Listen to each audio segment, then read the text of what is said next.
All right, so a little fear this morning. Nothing wrong with a little fear in the morning, just to start your Wednesday, Thursday. I don't know, whatever the hell day it is. So yeah, when you've been in the business for as long as I have, you see a lot of stuff, and I don't think there's much that I haven't experienced in the network marketing space, including I was with a company that, in this case, the company made a change, and the change was so significant that recruiting dropped by almost, I mean, virtually 100% overnight. Like everybody went on stall. I mean, the weekly checks were pumping, the monthly checks were pumping. Oh, let's make this change. They made the change, and everybody just stopped. And I mean, that's devastating. And here's the deal: like, you don't control that as a distributor. I hope a couple of owners catch this as well, because it's interesting. The one thing that we, as an independent distributor for a network marketing company, the only thing that you don't have any control over is corporate decision making, which means that you should make wise decisions when choosing who to partner with, and put your life energy into, and time, and all of that. So, but that's not really the main message of today, but that's an important message. I mean, if you pick a company, you should definitely be, you know, you should be looking at, like, who's running the show, and do they make good decisions? And sometimes you don't really know until you've peeled the layer of the onion back a few layers deep. But one thing that you do control, and I've also witnessed this and experienced this personally, is where you're building a business, and I don't think it still happens today, but it doesn't happen nearly as much as it did, I don't know, like 20 years ago. There was a period of time where and this is like when you so I don't want to confuse anybody here, but when network marketing first started, like, the primary compensation plan that was used by pretty much every network marketing company was a breakaway. And I'm not gonna go into any details. And then along comes this thing called a unilevel. And when the unilevel came along, there was no differentiation between a customer and a distributor. Everybody was like coming in on $100 auto ship, and even if they didn't want to make any money and they were a customer, they were on $100 auto ship. And regulatory agencies absolutely despise that, because what they don't want to see is they don't want to see a network marketing company where it's internal consumption only. Okay, that's a big no-no. What does that mean, by the way? That means the only people that are buying the products are distributors, and they're probably buying the products because they're getting a check. No bueno, not good.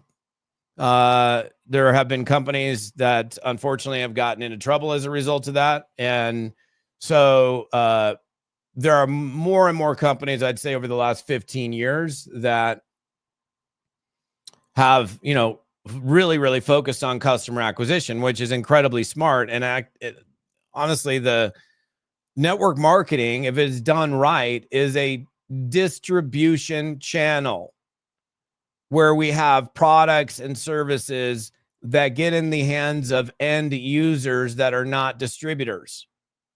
Yeah, it's the independent distributor that has the customer base, but it's not just the independent distributor who gets the independent distributor, gets the independent distributor. That's what I'm talking about, where your check can collapse overnight, or a few weeks or a couple months. And I've seen it I've complete tank, because if something goes awry with, distributors get pissed off because an owner makes a decision that they're unhappy with, then they're like, okay, fine. And they just sit back and they wait and they wait, and there's no growth, and there's no customer acquisition. There's no more recruiting. There's no nothing. And then this is just what happens. It begins to erode from the bottom up. And, oh, now they're gone. Oh, now they're gone. Now they're gone. Now they're gone. Now they're gone. Now they're gone. And so on. This is, like, I've seen this happen so many times. And the way to prevent that, and you guys should all be doing this. I hope you are. I'm just like, it's worthy of having a conversation about, because it still happens today. Anand, what's happening, man? I don't know who else is here. I can't see it because I'm StreamYarding this thing, but the way to, first of all, you guys should be doing, everybody in network marketing should be doing this anyhow. It's like, okay, first of all, the big money that is all talked about in network marketing is not because of one person that goes out and gets 500 customers. It's not how the big money is made. The big money is made by a person building a team of other distributors that all have customers. And if I, it's too early in the morning for me to do math, so I'm not going to do math, but imagine if you had 1,000 independent distributors that are on $100 auto ship. That's $100,000 a month. Right? You got 1,000 reps on the team, all doing their $100 auto ship. That's 100,000 in volume. Well, if all, and this has never happened like this, but all 1,000 of them had 10 customers doing 100, that's another 1,000, right? So now, like, at each rep on the team is doing $1,000 in business in terms of personal customers. Like, I service 10 personal customers that are each doing, and I'm just using round numbers, $100 a month. I have $1,000 in customer volume. You just took each center, each individual, then you took it from 100 up to technically 1,100, but let's just call it 1,000. So you've just increased it by 1,000. So look at the difference in volume, sales volume that would be occurring in that entire organization. That's where the bigger money is made. It's not made on who I can recruit you and you can recruit this person and that person can recruit the other person. Yeah, the big money is made in recruiting, but it's not just recruiting. It's the recruiting that leads to one more distribution channel. Each individual is a distribution channel, which, when I mean by distribution channel, this is a person that's now going to go out, and Tom is going to go gather 10 customers, and Randy is going to go gather 10 customers, and Susie is going to go gather 10 customers. And these people are not reps. They're not distributors. They're not affiliates. They have nothing to, they may not even know there's a compensation plan, and they don't care. They're like, I love this product, and they're buying it not by being forced to buy it, but, for example, some of these deals, it's like you're being forced to do $100 auto ship so you can qualify for your check. I don't think regulators like that either. Now, granted, a lot of them are like, okay, your personal volume could be your own personal, like, meaning I buy $100, or it could be I got 2 customers buying $50 a piece. That's 100. That counts for my personal volume, which helps me to qualify for my check. So the reason these organizations collapse is because when they begin to erode from the bottom up, and I said this a few weeks ago under different subject matter on a live, it's like, okay, if I'm sitting there idle and I'm not building a business and I'm on $100 auto ship, but I'm making $500, of course I'm going to continue to spend the $100 to net out 400. But then the check goes to 300, it goes to 200, now it goes to 100. Now this is kind of a really interesting telltale sign. If a person's auto ship cost is $100, their check is $100, they're at break even, and they cancel their auto ship at break even, they did not give a damn about the product that they were buying. In fact, it's probably being flushed down the toilet or thrown in the garbage can or stocking up in, I don't know, in their cabinet, and then it dates out and then it gets trashed. And then now now the check is $60 and the cost is 100. If you see cancellations at that point, that means those people did not care. They were only there for the money. So that's just not good. So they end up canceling their auto ship. And then again, the thing just erodes from the bottom. So the easiest solution to that problem is, yeah, we need to teach twofold. Yes, you need to teach recruiting, because each new recruit is a new distribution channel if taught properly. So if I have 100 people on the team and, we're teaching those people to do two things: go gather customers, go gather 5, 10, 20 customers, whatever it is. They got their personal customer volume. These are people that have zero to do with the compensation plan. They don't care. They like the product. And so because there's no check attached to them, they're already buying the product or the service on their own volition on a monthly basis, not being forced or coerced into doing it because there's no check to qualify for. And if those people are sticking to the product month in, month out, month in, month out, that means that they truly like the product or the service. And then if decisions are made, typically it would be a corporate decision, but sometimes it happens in the field where people get pissed and then they're like, okay, I'm gonna sit back and just wait and see.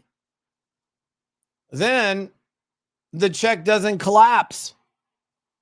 And if it does, it takes a ton of time. It's like years and years and years. Like, I'm still getting paid from a company from over 20 years ago. I haven't done anything in over 20 years. And it's not, granted, it's not like, massive check, but it's like, well, I'm certainly not going to cancel my use of that service. And the reason that check is still where it's at is because most of those people are customers and they love the tool. And so they never stop using it. So just, a little fear on I don't know what day it is. Thursday morning. I think it's Thursday. Better to make sure that when you guys are educating your teams, that you're teaching these people how to go get customers and how to go recruit people. Because you can, depending on the compensation plan, because comp plans dictate behavior. And if you didn't know that, because I for sure, there's some people are like, what do you mean? However your compensation plan is structured, and they're all structured a little bit differently. Okay. Money goes in and money goes out, and within approximate percentage points, most companies pay out in a range in terms of $1 in and X percentage ultimately gets paid out into the field. It just gets paid out in different ways. So if your company's compensation plan provides high rewards for customer acquisition, meaning, oh wow, I make 50% commission on I'm just using this as an example, 50% commission on every personal customer. Oh, this is great. Again, I never script these things, guys. So it's just Todd chatting with you. If you have one comp plan where they pay out 50% commission to the person that brought the customer in, let's call it $100 order, and you're getting $50 a month per customer, which is super good. And we compare it to another company where you bring in customers and they pay you $10 or 10% commission, but they pay you more rewards for building a team in terms of like, okay, if I put effort and energy into this, where am I making the money? That's what I mean by it dictates behavior. So you'll find in a company where they're paying out 50% commission to personal customers, that people are probably going out and putting a bunch of customers in because the rewards are there.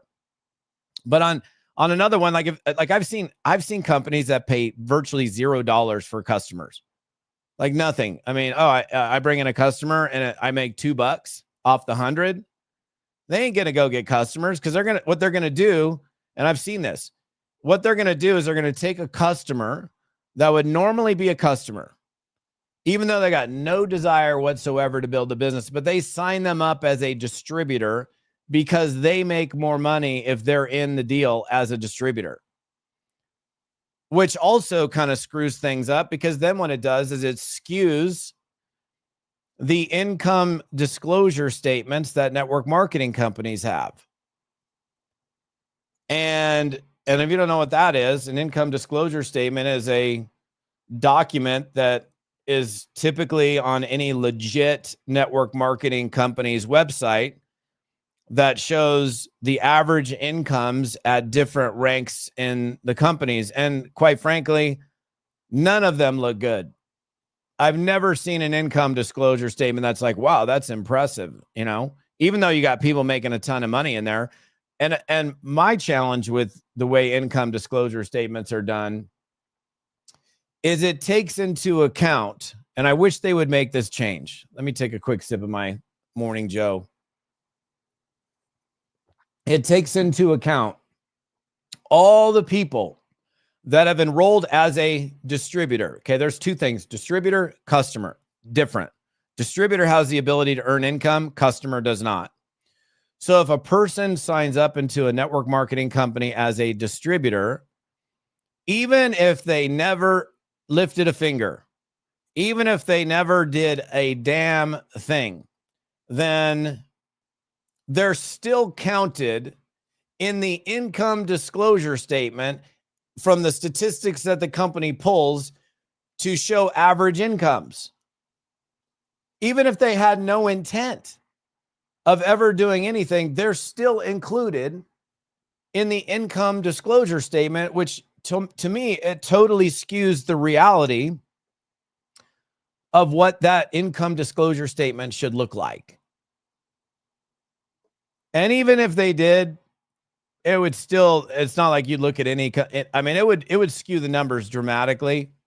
But I don't know that any of them would be impressive. Yeah, Kevin, absolute facts for sure. Appreciate the comment. So, I mean, it's nothing I can do I mean, this is like an industry thing. Like somebody's got to legally make the decision that I don't even know how they do it, but that's Todd living in fantasy land right there. Well, one day we'll have that. But, you know, back to my point, and then I'll finish with you guys. And you guys see like that link in front of me, right in front of my body on your screen. That's this new 11-part video series that I recorded it last week. I'm making it available for free, probably till the end of March. And then I'm gonna pull it. So if you want to get it, you can have free access to it if you want. So again, just this, it's always good as an entrepreneur to like do a little self-check and just, what am I doing here? What am I doing each and every day? And what am I teaching my team to do each and every day? Are we teaching people to drive both customer volume as well as distributor volume? Or are we just focusing on distributors? And look, I mean, I'll be honest with you. I've pretty much all of my career, I was focused on building a team, but always included, okay, look, you got to get customers. But if I woke up in the morning and I'm like, okay, what am I going to do today? It's like, who can I go put in the business today? I never got up. I never got up and go, oh, who can I get in as a customer today? So in my mind, I'm like, okay, who can I go get in as a rep, a distributor? Never woke up any morning saying, okay, who am I going to get as a customer? But I always put customers in because that's the name of the game. So you can still be distributor focused in terms of building a larger organization, because that's where the bigger money's made, because you have multiple profit centers, hundreds or thousands or tens of thousands. So you can still do that, but focus on customers. But if the only thing that you focus on is customers and you're not teaching people to recruit, you're missing the bigger picture of what network marketing is designed to do. Now, we can also split direct selling, like party plan, from the rest of the profession, because it's not the same. Like if you take something like, God, I got to remember like a party plan company right now. I don't know, Pampered Chef as an example, kitchen products. People in party plan companies, and again, I know all this stuff, so I'm not going to assume everybody knows this stuff. There's a distinct difference between party plan, network marketing, direct selling, and the rest of the profession. In a party plan company, like, for example, Pampered Chef, most of those people don't have organizations of thousands or tens of thousands of people, because ultimately when a person comes over to your house and does a presentation in your kitchen to get the onion chopper or the ceramic cooking block or whatever the heck it is, those people, the amount of money that they make per in-home. I mean, somebody could come home, like doing a party at the house. Hey, I'm doing a jewelry party, or I'm doing this party. They're making a lot of money on, that party that they did in terms of retail profit. So they don't, because there's so much focus on retail and getting lots of customers at typically larger margins. Those people, generally speaking, have much smaller organizations than the rest of the profession, but they're still making, I don't know if that there's a lot of people. I don't know. Actually, I don't know if I know anybody that's like 100,000 plus a month in party plan. I'm sure it exists. But you have a lot of people that are making 10, 20, 30, 40,000 a month with an organization of 500 or 1,000, where another person in a traditional MLM maybe making 30, 40,000 a month with, 3,000, 4,000 people in the business, because each profit center, each distributor has a smaller amount of individual sales. So I think you guys get you get where I'm going. So customers are vital. We can't be doing this business without customers, and we can't be growing a significantly sized check without having both recruits and customers. So anyhow, good morning. If you want to grab the video series, it's right in front of you, toddfalcone.com/go. And I'm going to go. So have a good day. We'll see you.